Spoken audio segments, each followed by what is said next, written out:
cuando la luna, como plata se... Chicos,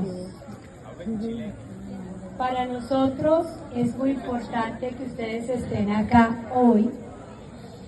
Volvemos a disfrutar después de mucho tiempo una fogata literaria. Que se quede el infinito sin estrellas, que pierda el ancho mar su intensidad, pero el negro de tus ojos que no muera, y el canela que tu piel se quede igual.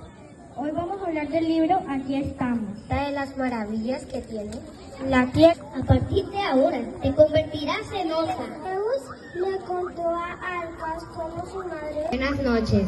Hoy vamos a hablar sobre la leyenda de la osa menor.